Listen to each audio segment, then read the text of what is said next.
4, vamos a leer todos por favor del verso 31, ¿sí?, hasta el versículo 34. Si lo encontró, sí, por lo que lo he encontrado, vamos a ponernos en pie para honrar esta palabra, ¿sí?, en esta noche. Evangelio de Lucas 4, verso 31 al 34. Descendió Jesús a Capernaum, ciudad de Galilea, y les enseñaba en los días de reposo, y se admiraban de su doctrina, porque su palabra era con autoridad. Estaba en la sinagoga un hombre que tenía un espíritu de demonio inmundo, el cual exclamó a gran voz, diciendo: déjanos, ¿qué tienes con nosotros, Jesús Nazareno? ¿Has venido para destruirnos? Yo te conozco quién eres, el Santo de Dios. Amén. Hasta ahí la palabra de nuestro Salvador. Oremos. Padre Celestial, en esta gloriosa noche, que sea tu palabra, oh Cristo amado, la que hable a nuestras necesidades espirituales. Sé propicio, mi Señor. Permite que tu gracia y tu misericordia pueda manifestarse grandemente en esta tu casa de oración. Háblanos, oh Dios. Ayúdanos a entender esta enseñanza. Ayúdanos, oh Dios mío, a extraer de ella las lecciones espirituales que tú tienes para nosotros. Y que sea tu misericordia, mi Dios, Padre Celestial, hablándonos, Padre, tratando con nuestro ser, libertándonos, mi Señor amado, ya que necesitamos, mi Dios, Padre, reconocerte en todos nuestros caminos. Necesitamos ser salvos, necesitamos ser sanos, necesitamos, oh Dios, la unción del Santo de Israel cada día en nuestros corazones. Te lo pido pues, oh Dios, conforme a la multitud de tus misericordias, y que sea tu palabra en esta gloriosa noche, hablándonos conforme a la multitud de tu gracia. En el nombre de Jesús, gracias te doy, Padre, Hijo y Espíritu Santo de Dios. Amén y amén. Podemos tomar, sí, nuestros asientos.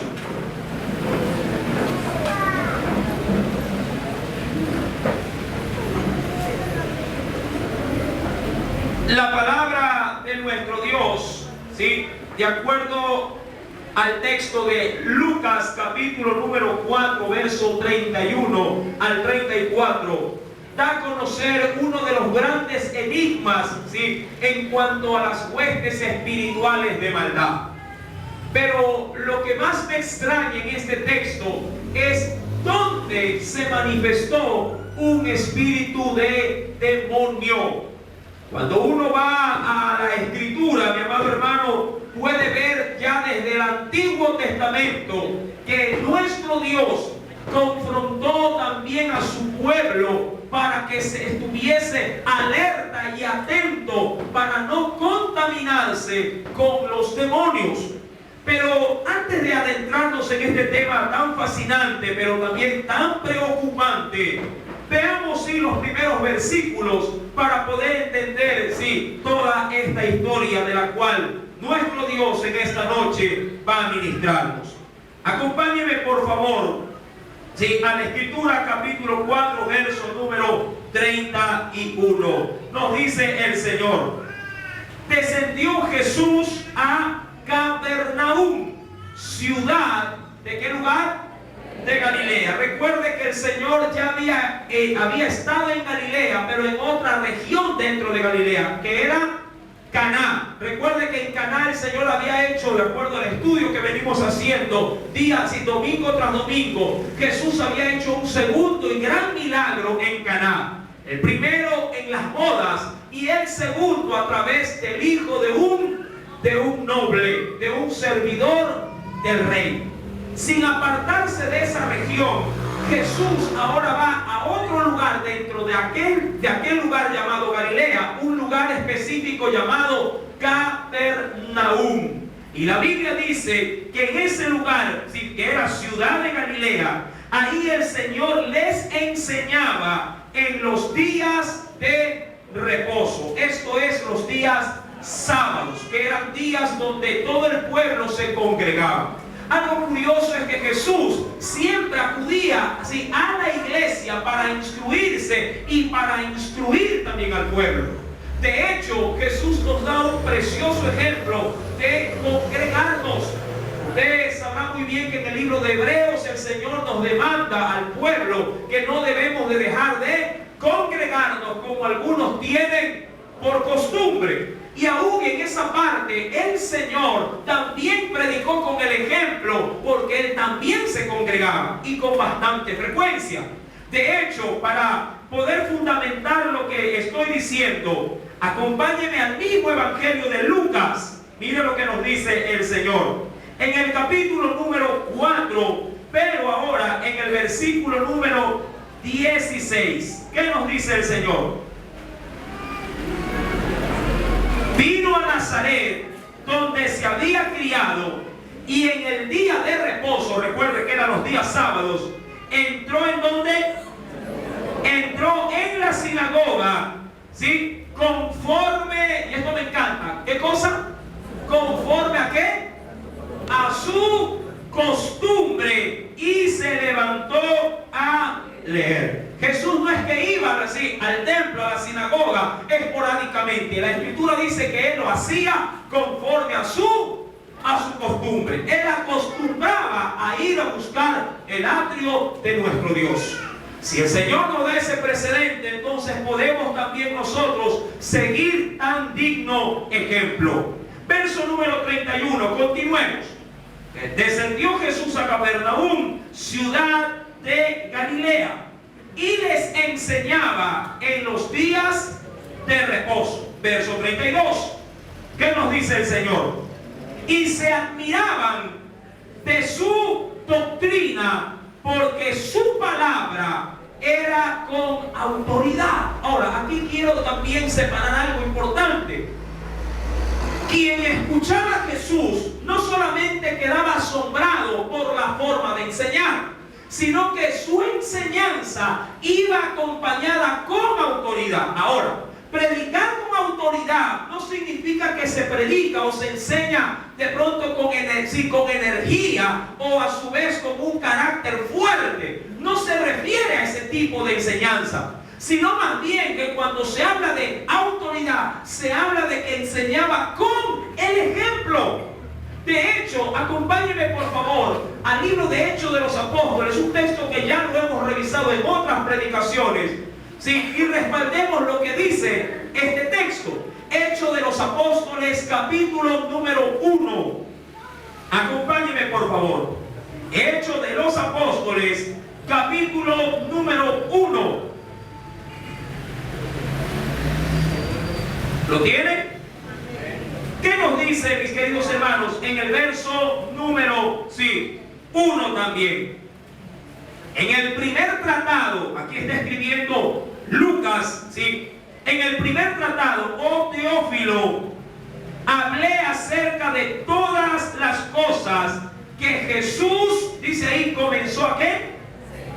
Comenzó a hacer y también a enseñar. Jesús no enseñaba sin primero poner el precedente del ejemplo. Primero lo hacía y luego lo enseñaba. Eso es predicar con autoridad. Eso es predicar con energía, sí, o diríamos con un buen respaldo. Cuando Jesús enseñaba, quienes reconocían las palabras de Jesús, sí, las certificaban porque su vida era una vida ejemplar, una vida así acompañada de buen testimonio. Y cuando alguien predica con buen testimonio, enseña con autoridad la palabra. Amén. Cuando el testimonio te acompaña juntamente con el evangelismo, entonces nadie te señala. Y si alguien te señala, será para realzar tu buen testimonio delante de Dios y delante de los hombres. Y eso es lo que Dios hacía por medio de Jesús cuando Él predicaba su palabra en esta tierra. Cuando vamos nuevamente, por favor, acompáñenme al libro de Lucas, capítulo número 4, nos dice aún más el Señor. Verso número 32.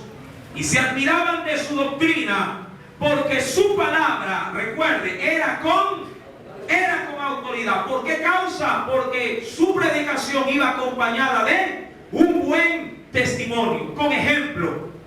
Verso 33. Ahora bien, ¿dónde se da la manifestación demoníaca? Y esto es lo curioso. Todo esto se lleva a cabo dentro de una sinagoga, que si bien lo pudiéramos pasar a nuestro tiempo, se lleva a cabo dentro de una iglesia. Verso 33. Estaba en la sinagoga un hombre que tenía un espíritu de demonio, y ahí dice, para añadir, inmundo, el cual exclamó a gran voz. Ahora, ¿cómo así un demonio dentro de la sinagoga? ¿Cómo así un hombre poseído por un demonio en un lugar tan sagrado?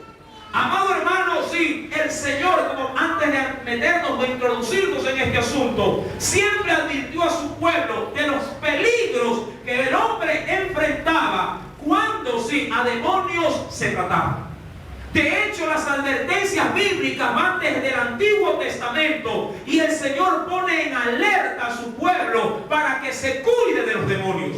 Acompáñenme por favor al Antiguo Testamento y veamos ciertos precedentes bíblicos.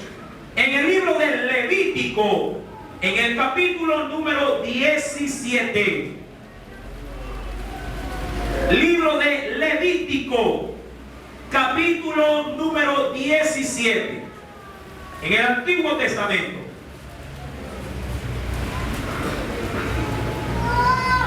¿Lo tiene?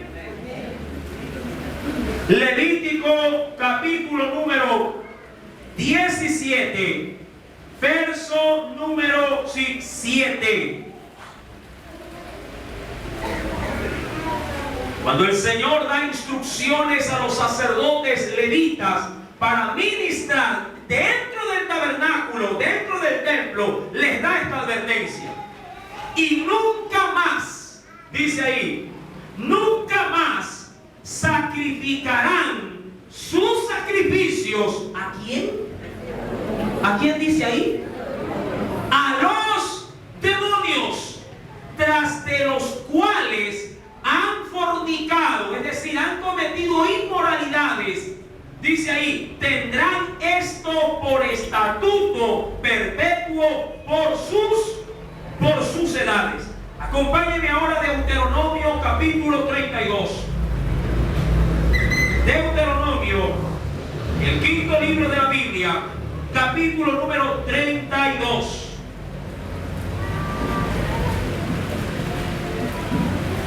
¿A qué se refería el Señor cuando hablaba de demonios?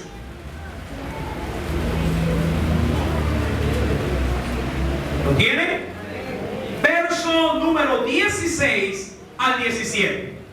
Deuteronomio, capítulo 32, verso 16 al 17.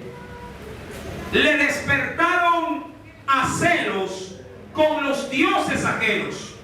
Lo provocaron a ira con abominaciones. Verso 17. Sacrificaron a los demonios, dice ahí, y no a Dios, a dioses que no habían conocido, a nuevos dioses venidos de cerca que no habían temido vuestros padres. Se está refiriendo de manera específica en ese texto a los ídolos. A los ídolos. Amado hermano, en el Antiguo Testamento, en el Antiguo Pacto, el Señor alertó o peleó mucho contra su pueblo para que ellos se apartaran de la idolatría.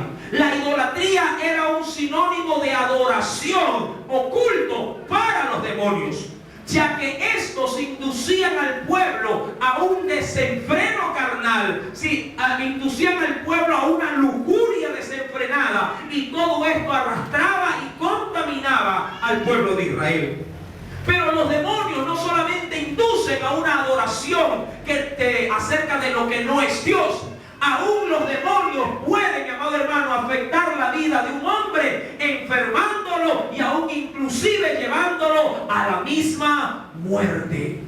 Un demonio tiene poder, ya que es un ser espiritual, y un ser espiritual gobierna, o diríamos tiene autoridad aún sobre este mundo físico, y solamente Jesús es el único que puede libertar al hombre, sí, acerca de la influencia de un demonio. Yo no conozco, doctor, ni medicina humana, sí, que pueda librar a un hombre de la atadura de un demonio. No hay, terrenalmente hablando, un medicamento que le puedan prescribir para que alguien deje de ser atormentado por un demonio.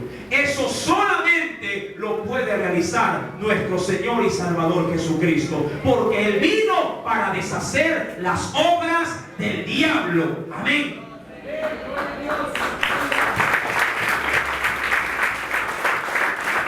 ¿De qué manera puede afectar el demonio a una vida? Veamos ciertos ejemplos a través de la Escritura.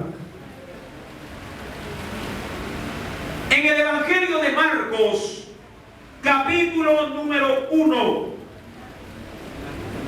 Evangelio según San Marcos, capítulo número 1.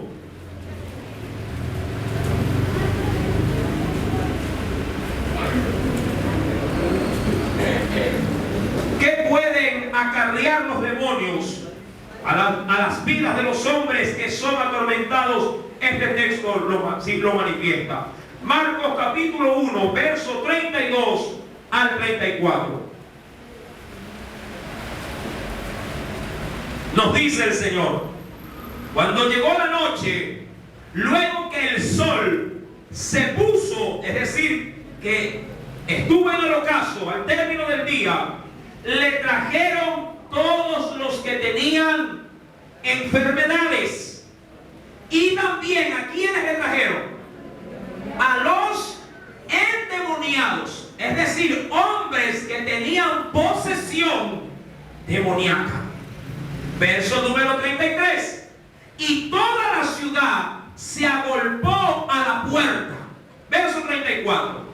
Y sanó a muchos que estaban enfermos de diversas enfermedades, y echó fuera muchos demonios, y no dejaba hablar a los demonios porque le conocían.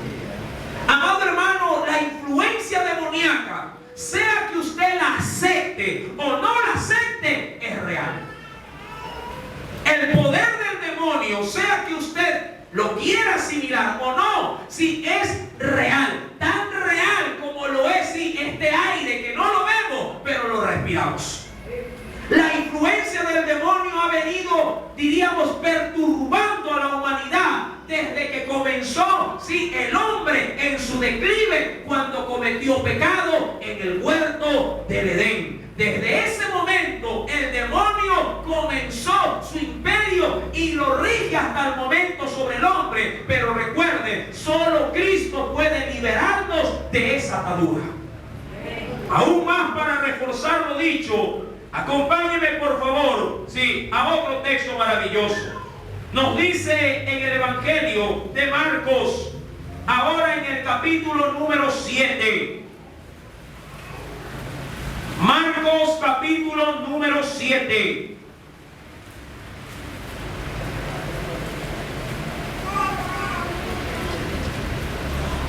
¿Lo tiene? Verso 24 en adelante. Marcos 7, verso 24 en adelante. Levantándose de allí, se fue a la región de Tiro y de Sidón. Y entrando en una casa, no quiso que nadie lo supiese, pero no pudo esconderse, porque una mujer cuya hija tenía espíritu inmundo, y eso es un demonio, luego que oyó de él, vino y se postró a los pies, es decir, a los pies de Jesús. La mujer era griega, es decir, una mujer extranjera, y sirofenicia de nación, y le rogaba que echase fuera de su hija. ¿A quién? Al demonio. Pero Jesús le dijo: deja primero que se sacien los hijos, porque no está bien tomar el pan de los hijos y echarlo a los perrillos. Respondió ella y le dijo: sí, Señor, pero aún los perrillos debajo de la mesa comen de las migajas de los hijos. Entonces Jesús le dijo: por esta palabra, ve, el demonio ha salido de tu hija. Y cuando llegó ella a su casa, halló que el demonio había salido y a la hija acostada en la cama. Es decir, que todo aquello que era de mal para su hija, lo que el demonio había introducido en ella, ya no la afectaba bajo ninguna circunstancia. Jesús la había libertado. Ahora bien, manifestado estos ejemplos tan solamente para ilustrar la enseñanza, retornemos a Lucas capítulo 4 y entremos en materia. Verso número 33. Estaba en la sinagoga un hombre que tenía un espíritu de demonio. Y cuando dice un espíritu, es porque un solo espíritu demoníaco estaba afectando de manera directa la vida de ese hombre. Y cuando habla de uno, amado hermano, es porque en una vida pueden albergarse muchos espíritus demoníacos, no solamente uno. Un buen ejemplo es el endemoniado Gadareno, en cual había, si de acuerdo a su propio testimonio, una legión entera de demonios. Amados hermanos, este hombre tenía un demonio que lo estaba atormentando. Y fue ese espíritu quien exclamó diciendo, verso número 34, déjanos, es decir, apártate de nosotros. ¿Qué tienes con nosotros, Jesús Nazareno? Ahora, algo importante que quiero reconocer en este texto. Cuando Jesús estaba en la sinagoga, ¿qué estaba haciendo? ¿Qué hacía en las sinagogas? Recuerden, mi amado hermano, lo que dice en el versículo 31. ¿Qué estaba haciendo? Estaba enseñando, amén, la palabra de Dios, y lo hacía como quien tiene autoridad. Lo hacía con buen testimonio. Esa era su carta de presentación. Cuando él hablaba de honestidad, él predicaba de honestidad. Él era honesto. Cuando él hablaba de que se tenía que decir la verdad, él hablaba verdad también en su vida. Cuando él hablaba de pureza, él era puro. Cuando él hablaba de honradez, él era honrado. Amado hermano, una de las características que a mí me llama la atención en este texto es que los demonios no pueden resistir palabra de Dios. Si bien es cierto, el Señor no le predica a los demonios, pero el demonio que habita en la vida de un hombre puede rechazar la palabra, y alguien endemoniado puede también reaccionar negativamente frente a la luz de la palabra de nuestro Dios. Cuando alguien es poseído por un demonio de manera, involuntaria, y digo involuntaria porque el demonio es el que toma control de la vida, de manera involuntaria puede reaccionar negativamente frente al poderoso evangelio de salvación. De ahí usted podría decir, cuando usted mismo predica la palabra y evangeliza, como ciertos hombres ante el escuchar la verdad de la Escritura, de manera sorprendente reacciona y dice, yo no quiero saber nada. A veces no es el hombre, son los demonios que están en ese hombre, negando la eficacia del poder del evangelio de Cristo.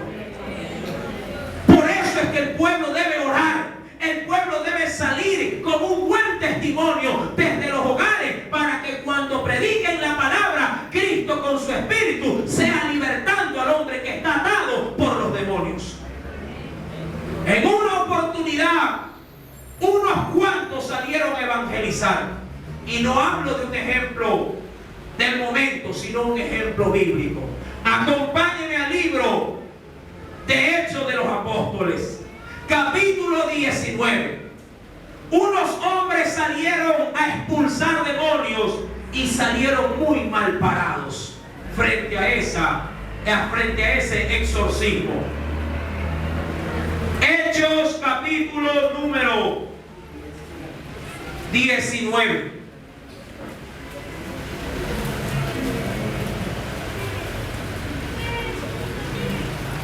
Verso 13. ¿Lo tienen? Dice la Biblia: pero algunos de los judíos, y tienen ahí un título, ¿qué hacían? Exorcistas ambulantes. Este término de exorcista es aquellos que se dedican a la expulsión de demonios. Pero eran ambulantes, es decir, que lo hacían de pueblo en pueblo, iban como gitanos de un lugar a otro. Intentaron, óigalo bien, intentaron invocar el nombre del Señor Jesús sobre los que tenían espíritus malos. Ahora, recuerde esto: el Señor ha dejado su palabra y su autoridad para poder expulsar demonios, y ese poder y esa autoridad el Señor se la dejó a la iglesia de Cristo. Pero para que esa palabra surta efecto, quien la usa debe de estar sincronizado con su Dios, debe de ser identificado con su Señor, debe de ser respaldado por aquel quien lo llamó por soldado. Si alguien usa esta palabra de manera inapropiada y quiere sacar beneficio o quiere resaltar sus cualidades minimizando la gloria de Dios, puede salir muy mal parado. Y mucho más si en campo espiritual demoníaco sí se refiere. Miren qué va a trascender esta situación. Versículo número 13. Estos judíos exorcistas ambulantes intentaron invocar el nombre del Señor Jesús sobre los que tenían espíritus malos, y decían: os conjuro por Jesús, el que predica Pablo. Había 7 hijos de un hombre llamado, de un tal Esceva. Ese era el nombre, sí, de este personaje judío. Y este hombre tenía un cargo. ¿Qué cosa era? Jefe de los sacerdotes, que hacían esto. Pero respondiendo el espíritu malo, les dijo: ¿a quiénes? A estos hombres. ¿Qué les dijo? A Jesús conozco y sé quién es Pablo, pero vosotros, ¿quiénes sois? Y el hombre, era uno solo, y el hombre en quien estaba el espíritu malo, saltando sobre ellos. ¿Cuántos hombres eran? ¿Cuántos hombres eran los que fueron a exorcizar? 7. ¿Tendrán fuerza 7 hombres como para agarrar a uno? ¿Qué piensa usted? Humanamente sí, pero hablando de poder demoníaco, indudablemente que no. Y el hombre en quien estaba el espíritu malo, saltando sobre ellos y dominándolos, pudo más que ellos, de tal manera que huyeron de aquella casa desnudos y heridos. Eso es, amado hermano, todo aquel que trata de invocar el nombre del Señor y su poder y autoridad cuando no está en comunión con Cristo. Cuando alguien pretende hacerle frente a las huestes espirituales de maldad sin tener sobre su vida autoridad de lo alto, el demonio te ve desnudo y desprotegido también. Por eso es que cuando un creyente, aquí no quiero hablar de los inconversos, sino de los creyentes, cuando pecan, cuando saben que han ofendido a Dios, en su interior ellos reconocen y dicen: en este momento no me siento digno de ir a orar por alguien porque sé que no tengo comunión con el Señor. Pero aquel que está en obediencia está dispuesto y más bien se presta para ser un utensilio de Dios para toda buena obra. Por eso es que muchos, cuando sale algo a resaltar para intervenir como hijo de Dios, dicen: no, yo no puedo, vaya usted, hermano. No trato de decir con esto que todos andamos en pecado, pero sí trato, amado hermano, de hacer hincapié que alguien que está con comunión con el Señor no le teme al enemigo, lo confronta porque sabe que no es él el que va a pelear, sino Cristo Jesús a través de su vida, porque es la palabra la que va a hacer efecto en una vida que tenga buen testimonio.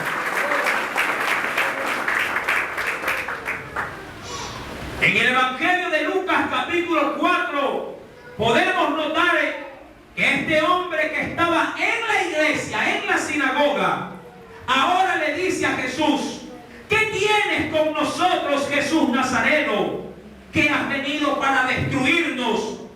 Yo te conozco. ¿Quién eres? Y le dice: el Santo de Dios.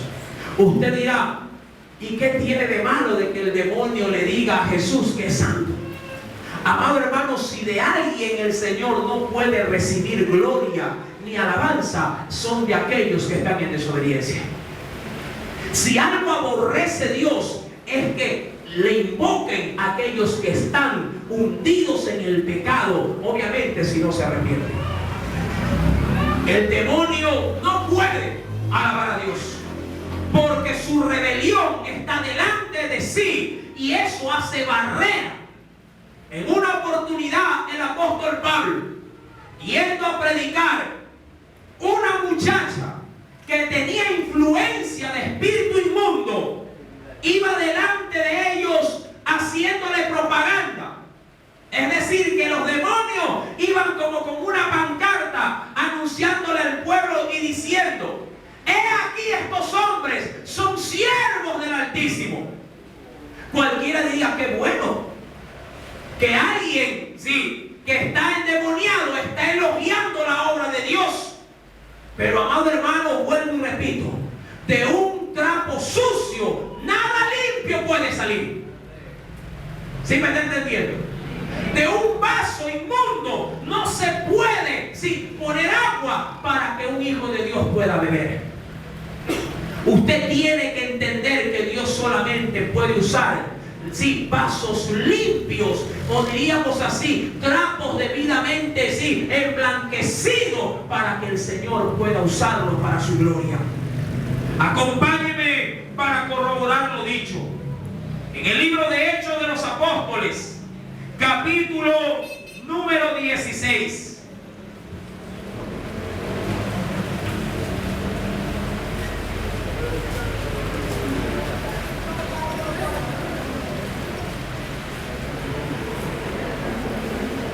Hechos de los Apóstoles,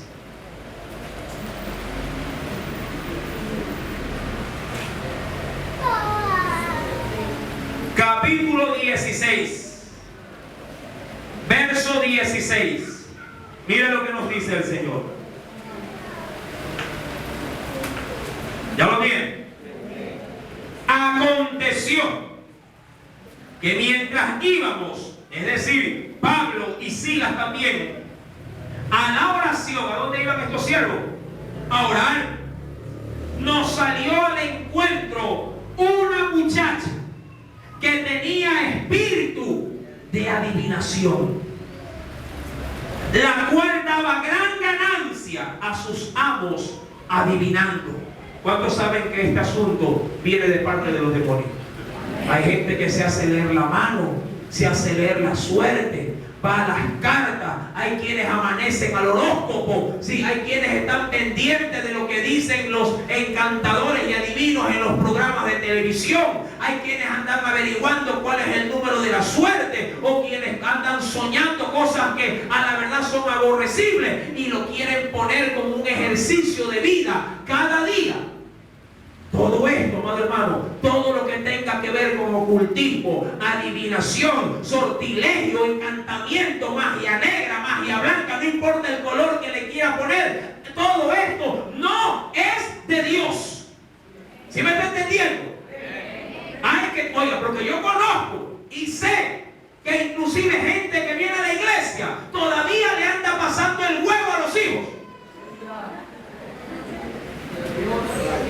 Y cuando yo los escucho, porque los he escuchado, me reservo obviamente los nombres, me dicen, por si acaso, hermano. Digo, ¿por si acaso qué? Por si acaso falla el poder de Dios, va a acudir al poder del diablo. O somos de Dios o le pertenecemos al enemigo. Pero en esta iglesia tiene que haber definición. Y nosotros somos de Cristo Jesús. Amén. Hay quienes todavía le amarran algo rojo al niño para que no se ojee. Esa yo me la sé. Hay quienes todavía guindan un pedazo de sábila. No sé para qué, mejor póngaselo en el pelo. Que le sirve. ¿Sí me está entendiendo? Hay quienes todavía guardan un hueso de muerto, no sé para qué. O tienen el crucifijo de una tumba, sí, al pie de una cama. Costumbres, tradiciones paganas, que lo único que hacen es abrirle puerta a los demonios para que ingresen a tu casa, se te metan a ti, a tus hijos, y después estás tú mismo buscando explicación de por qué ha cambiado el muchacho. ¿Sí me estás entendiendo? Así como hay programas también que lo único que hacen es introducir demonios en la conducta de tus hijos. Tú no le enseñas, tú no lo induces, pero como tú le das semejante libertad, el niño se sienta y tú, como te quieres quitar aparentemente ese paquete que te anda molestando todo el día, le prendes el televisor y no controlas la programación que ve tu pequeño. Y después te asustas y dices, pastor, mire a mi hijo, mire la conducta. Y aquí nadie le dé mal ejemplo, pero tú le prendes el televisor.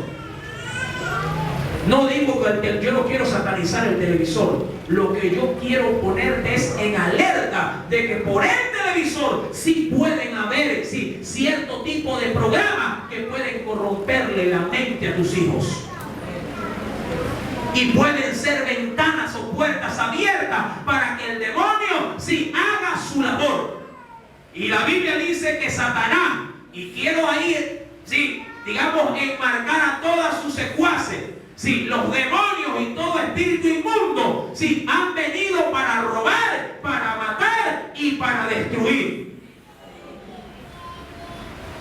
La Escritura nos dice acerca de esta muchacha que era adivina. Versículo número 17. Esta, siguiendo a Pablo y a nosotros, daba voces diciendo, estos hombres son siervos. Mire, ¿hablaba algo de malo esta divina? No. ¿Quién le había dicho que eran hijos de Dios o siervos de Dios? ¿Quién? La muchacha. ¿Quién le había dicho esto? Los demonios. Es que, amado hermano, los demonios reconocen cuando alguien es de Dios. Eso sí, tenlo por seguro. El demonio o los espíritus demoníacos reconocen de espíritu a espíritu quién es de Dios y quién no. Porque a ambos rige el Señor. Y como hablamos de un área espiritual, el espíritu que rige al cristiano es el espíritu de Cristo. Y el espíritu de aquellos que tienen posesión de Satanás es el demonio. Y en el área espiritual, mi espíritu avisora a ese espíritu demoníaco, y así también el espíritu demoníaco avisora el espíritu de Dios que está sobre mí. Y de espíritu a espíritu, mayor es el que está con nosotros que el que está en el mundo. Amén. Y ellos se sujetan al Espíritu Santo de Dios. Ese espíritu que estaba en esta muchacha fue la que logró discernir y ver en Pablo y en los otros lo siguiente. Verso 17. Estos hombres son siervos del Altísimo, quienes os anuncian el camino de salvación. Esta mujer iba como trompeta delante de ellos. como trompeta. Pero Pablo, al igual que quienes estaban con él, sabían que esta muchacha no era de Dios. Amado hermano, a mí esto me pone aún más preocupado. ¿Por qué? Porque puedo tranquilamente ver que aún dentro de una iglesia puede haber hombres que tienen demonios en sus vidas y aún así pueden cantar y alabar y exaltar a Dios. Y eso es muy peligroso. Es muy peligroso. Porque, amado hermano, Dios no comulga entre sí lo impuro y lo puro. La Biblia dice que de una misma vertiente no pueden salir dos clases de agua, ni salada ni dulce. Amado hermano, de ahí tú tienes que estar apercibido que no todo aquel que le dice al Señor, Señor, entrará en el reino de los cielos. Ahora entiendes por qué el Señor dio esa alerta, diciéndole, no todo el que me llama o me dice Señor, Señor, entrará en mi reino. Porque no todos los que pueden tener una Biblia bajo el brazo o en sus manos realmente pueden ser templo del Espíritu Santo. Hay quienes bien pueden ser templo o guarida de demonios también. ¿Por qué un demonio puede tomar la vida de un hombre? Porque el hombre al cometer pecado abre las puertas de su alma para decirle al dueño del pecado, que es el diablo, decirle, entra, si mi cuerpo está listo para recibir tus malas obras. Por eso es que el hombre natural, el que no tiene al Señor como Dios, como dueño, por más que intenta y dice, este año que viene voy a cambiar y voy a dejar el trago, voy a dejar el vicio, lo hace humanamente por un mes, 2 meses, pero como el poder del demonio es superior al poder del hombre, vuelve a recaer en el mismo lodo donde él un día se había revolcado. ¿Sí me estás entendiendo? Por eso es que las promesas que no tienen a Cristo en nuestro corazón son promesas incumplidas, no son eternas. Solo cuando Cristo gobierna y Él te ayuda a vencer, vencerás por siempre y sin dificultades. La Biblia declara que esta muchacha iba gritando delante de ellos, estos son siervos de Dios, ellos anuncian el camino de salvación. Pero, verso 18, ¿qué le dice? Y esto lo hacía por muchos días, mas desagradando a Pablo. ¿Qué cosa le desagradaba? Que los demonios, ¿qué cosa? Anuncien, ¿verdad? O den propaganda de las cosas de Dios. ¿Por qué? Porque si Pablo lo hubiese permitido, de alguna manera el gentío de ese lugar bien hubiera dicho, si la bruja o la divina les hace propaganda, es porque Pablo también, de alguna manera, debe de estar identificado con la brujería. Por eso es que un creyente tiene que tener cuidado. Porque a veces hay brujos que hasta rezan un Padre Nuestro, una bebanía, o cogen aún hasta la misma escritura para respaldar sus hechicerías. Y muchos incautos que les falta conocimiento de la palabra dicen, pero si son de Dios. Bien dijo el Señor, mi pueblo pereció porque le faltó conocimiento. Pero no conocimiento de las novelas, sino conocimiento de la palabra de nuestro Dios. Amados hermanos, a Pablo le desagradó que esta muchacha haga esta propaganda. Verso 18. ¿Qué hizo Pablo? Este se volvió y le dijo, ¿a quién? A la muchacha. ¿Qué dice la Biblia? Léalo. ¿A quién le habló Pablo? ¿Por qué? Porque no era la muchacha. ¿Quién era? Como cuando a veces la mujer le dice al marido, ya yo sé que no eres tú el que me hace problemas, es el que está en ti, le dice, ¿verdad? Dice ahí, este le volvió y le dijo al espíritu, y mire la autoridad, y me encanta, te mando en el nombre de Jesucristo que salgas de ella. Y salió en aquella misma hora. ¿Verdad? La Biblia dice que Pablo dijo una palabra con autoridad. ¿Por qué? Porque Pablo gozaba también de ¿qué? De buen testimonio. ¿Y qué hizo el demonio? ¿Qué tuvo que hacer el demonio? Tuvo que salir, mi amado hermano. Lucas capítulo número 4 para concluir. Verso 35. Luego de que el demonio, por medio de ese hombre, le dijo: yo sé quién eres, te conozco que eres el santo de Dios. Verso 35 del capítulo 4.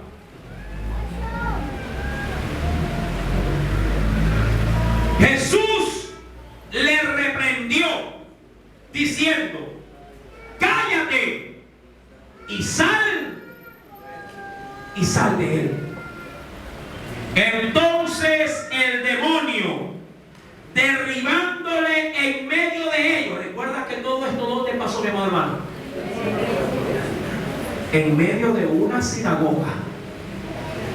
Amado hermano, yo no digo que aquí hay endemoniado, pero lo que yo sí puedo decir es que sí puedes ser un instrumento del demonio si no te cuidas, aún en tu área espiritual, en tu área, mi amado hermano, sentimental, en tu área emocional, en todas las áreas de tu vida.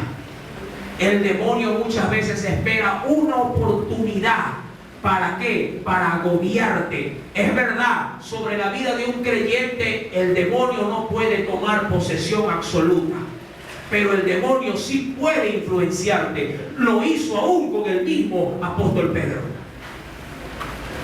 El hombre se descuidó en la oración, se descuidó en la comunión con Dios, y en un momento sí, de una oportunidad, el demonio, viéndole que estaba flaqueando en esas áreas, tomó la boca de Pedro y le dijo a Jesús: Jesús, ¿por qué vas a ir a Jerusalén si allá te van a matar? Pobrecito. Jesús, identificando que no era Pedro el que hablaba, sino el demonio a través de los labios de Pedro, le dijo: apártate, Satanás, porque no buscas tú la voluntad de Dios, sino la tuya. Y lo dejó. Amados hermanos, eso a usted y a mí me debe de poner sobre aviso. Que si yo me descuido, no digo que el demonio va a tomar posesión absoluta, pero sí puedo llegar a ser un instrumento de maldad si no estoy apercibido, orando para no caer en tentación. Es decir, inclusive en alguna provocación de algún demonio. Amados hermanos, Jesús reprendió a este demonio y le dijo: cállate, sal de él. Entonces el demonio, derribándole en medio de ellos, salió de él y no le hizo daño alguno. Verso 36. Y estaban todos maravillados y hablaban unos a otros diciendo: ¿qué palabra es esta? Que con autoridad y poder manda a los espíritus inmundos y salen. Y su fama se difundía por todos los lugares de los contornos. Ahora bien, usted dirá: pero era Jesús el que hacía esto. Recuerda que Pablo también lo hizo. Y usted dirá: pero era Pablo. ¿Y qué hay de ese poder para nosotros? Acompáñame por favor al libro de Hechos de los Apóstoles.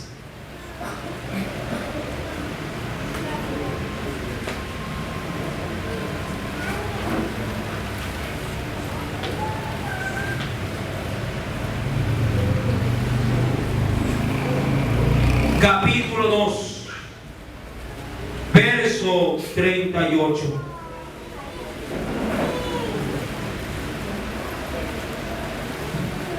Este poder, mi amado hermano, lo puede recibir todo aquel que arrepentido viene a los pies de Jesús. Hechos capítulo 2, verso 38 al 39. Pedro les dijo, recuerda que Pedro estaba frente a más de 5,000 personas: arrepentíos y bautícese cada uno en el nombre de Jesucristo para perdón de los pecados. Y mira la promesa: y recibiréis el don del Espíritu Santo, porque, ¿qué dice? Dígalo ahí o personalícelo. Porque para nosotros, o para mí, es la promesa. ¿Y para quién más? Y para nuestros hijos, y para todos los que están lejos, para cuantos el Señor nuestro Dios llamare. ¿A cuántos Dios ha llamado? ¿A cuántos Dios ha salvado? ¿A cuántos Dios le ha derramado de su Espíritu? Cristo tenía ese poder, tú también lo tienes, porque el Señor te lo dio, sí, en la cruz del Calvario. La Biblia, para concluir, nos dice en Marcos capítulo 16, recordando la promesa del Señor para su iglesia, verso número 17. Marcos 16, verso 17 al 18. Si Cristo es tu dueño, si Cristo es tu Señor, esta promesa es para ti. Y estas señales seguirán a los que creen. En mi nombre echarán fuera, ¿qué cosa? Demonios. Hablarán nuevas lenguas. Tomarán en las manos serpientes. Y si bebieren cosa mortífera, no les hará daño. Sobre los enfermos pondrán sus manos y sanarán. Eso es para ti, es para mí. El Señor lo ha dicho. Yo le creo, vivo su palabra y Él respaldará su promesa en medio de su iglesia. Alabanza a Cristo Jesús. Amado hermano, ese poder tú lo tienes. No lo descuides, no lo pierdas, no te aflojes de la mano del Señor. Tu vida es una vida consagrada, o debería de ser una vida consagrada, sí, a tu Señor. Sírvele, ámale y permite que la gloria de Dios, sí, vaya perfeccionando tu vida cada día. Y cuando tengas la oportunidad en Cristo Jesús de hacerle frente al enemigo, siempre recuerda que el que está contigo es mayor que el que está en el mundo, porque el Señor ha podido prometernos que Él está en nosotros y Él, amado hermano, sí, luchará nuestras guerras y Él saldrá vencedor en nuestras batallas. Recuerda que vosotros estaréis tranquilos, porque yo, Jehová, dice Éxodo 14:14, pelearé por vosotros. Amén. La gloria sea para el Padre, la gloria sea para el Hijo y la gloria sea para el Espíritu Santo.